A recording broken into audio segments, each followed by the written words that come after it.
Divulgação UFO. O que será o público realmente ser permitido saber? 4 de maio de 2019. UFOs são todos o zumbido ultimamente, e foram desde o relato inicial do New York Times sobre o Programa Avançado de Identificação de Ameaças Aeroespaciais do Pentágono em dezembro de 2017. Desde aquela época, mais informações se infiltraram em um triple lento, com eventos recentes, incluindo a confirmação de que o Pentágono tinha sido por trás do lançamento de imagens incomuns, promovido pela Para-Academia de Estrelas, um grupo de estudo privado UFO que também tem vários interesses comerciais. O grupo é liderado pelo antigo vocalista Blink-182 Tom DeLonge, embora Luiz Elizondo, ex-chefe do programa de OVNIs do Pentágono, também seja membro. Em notícias recentes, um anúncio da Marinha dos Estados Unidos relatou anteriormente que no Universo Misterioso anunciou planos para elaborar novos procedimentos para o relato de OVNIs.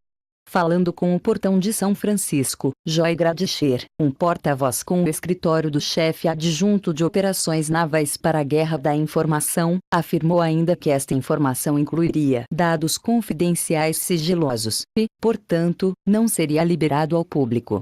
Qualquer relatório gerado como resultado dessas investigações será, por necessidade, incluir informações classificadas sobre operações militares, disse Gradisher.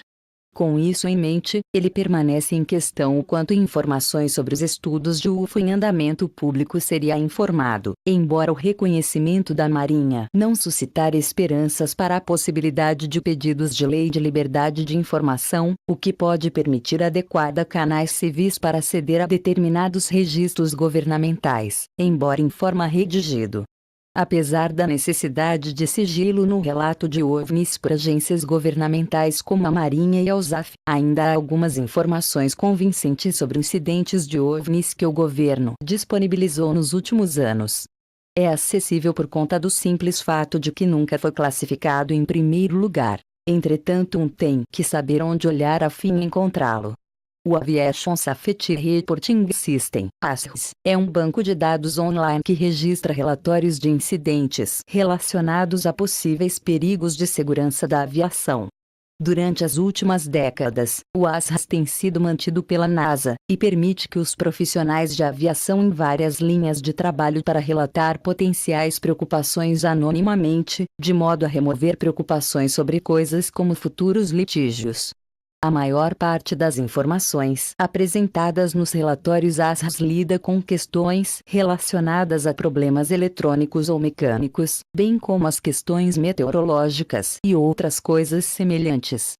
Alguns relatos também se relacionam com preocupações sobre a evasão de colisão, seja entre duas aeronaves separadas, ou entre aeronaves e objetos ou animais. Aves batendo aeronaves durante a subida inicial é outro acontecimento frequente. Em seguida, há os relatos ímpares que, embora permanecendo na minoria distinta, no entanto, transmitir algumas das coisas realmente incomuns acontecendo em nossos céus. Um dos meus favoritos é um incidente que ocorreu em agosto de 2015, onde um piloto observou um objeto extremamente incomum em aproximadamente 3.500 pés de altitude, e uma distância de 5 km a nordeste de Windham High Peak no condado de Greene, Nova York. De acordo com o relatório do incidente, eu estava pilotando e tinha um passageiro junto para seu primeiro voo. Nós não podíamos ver qualquer tipo de asas, rotores, ou forma de propulsão. Infelizmente, minha câmera estava presa no meu bolso, cintos de assento apertado, e eu não conseguia tirá-lo enquanto voando o planador, tentando evitar bater esta coisa. Era cerca de 6 metros de altura, 3 metros de largura. Top de wave foi extremamente radiante, com meia esfera preta, a parte superior radiante e que parecia ser uma antena esfera de meia. Nós assisti-lo skimming sobre as copas das árvores abaixo e à direita do nosso caminho de voo. Ele estava se movendo em um sudoeste de velocidade rápida em direção Windham High Peak.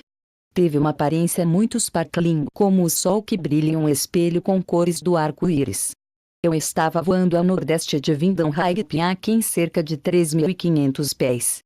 Como vimos o ave bancados para a esquerda e meio caminho através da virada e agora apontando para a Vindon High Piak, o ave virou-se e veio em nossa direção a uma alta taxa de velocidade. Como eu tenho 3/4 do caminho através da volta estava dentro de 50 metros da minha asa direita, rapidamente ficou na frente de mim e me seguiu em torno da volta ficando mais perto até que estava fora da minha ala esquerda, provavelmente não mais de 25, 30 metros de distância. Ele cobriu cerca de 5 quilômetros em apenas alguns segundos. Tínhamos uma visão muito boa disso. O relatório conclui com um toque interessante. O piloto observa que, como o objeto deixou sua posição fora de sua ala esquerda, o passageiro voando com ele olhou para cima e viu mais 2 UAVs sair da nuvem diretamente sobre nós. O piloto, aparentemente nervoso pela experiência, disse a seu passageiro que eles estavam retornando imediatamente para o aeroporto, neste momento. Eu empurrei o nariz para baixo e peguei a velocidade, a linha final do relatório lê. Os Vantes, em seguida, dirigiu-se para o oeste em uma velocidade rápida. O procedimento padrão com relatórios ASRAS de qualquer tipo geralmente envolve pelo menos uma chamada de acompanhamento, a fim de recolher quaisquer detalhes adicionais que possam ser determinados sobre o incidente em questão.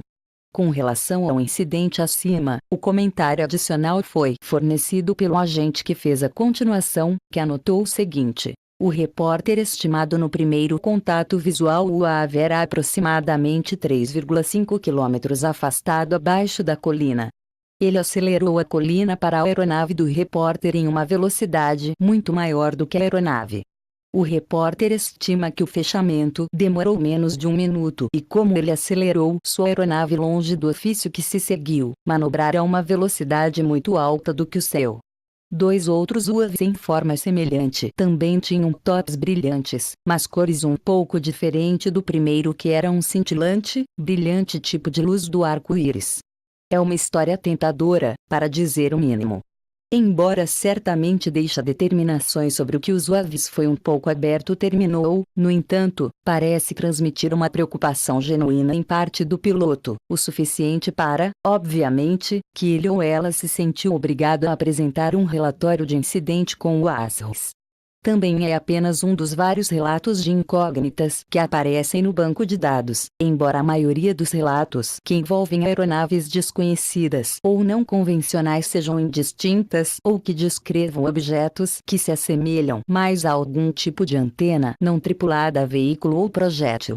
A predominância deste último destes 2, de facto, serviu como parte da base para meu próprio inquérito em relatórios do foguete fantasma desde o fim da Segunda Guerra Mundial. O nome é emprestado especificamente dos avistamentos do projétil como objeto sobre a Escandinávia em 1946, embora eu aplicá-lo mais amplamente no meu livro The Ghost Rockets, Mísseis Mistério e Projéteis Fantasma em Nossos Céus. Embora muitos dos relatórios ASRAS de embarcações não identificadas não são tão emocionantes como o caso descrito acima, eles, no entanto, apontam para uma prevalência estranha de coisas incomuns no espaço aéreo dos Estados Unidos, que eram de preocupação óbvia para os pilotos e profissionais de aviação que os encontrou. Se ou não a Marinha e outras agências são capazes de divulgar informações de seus inquéritos futuros, o fato de que eles têm declarado publicamente uma intenção em enfatizar seus estudos UAP é notável.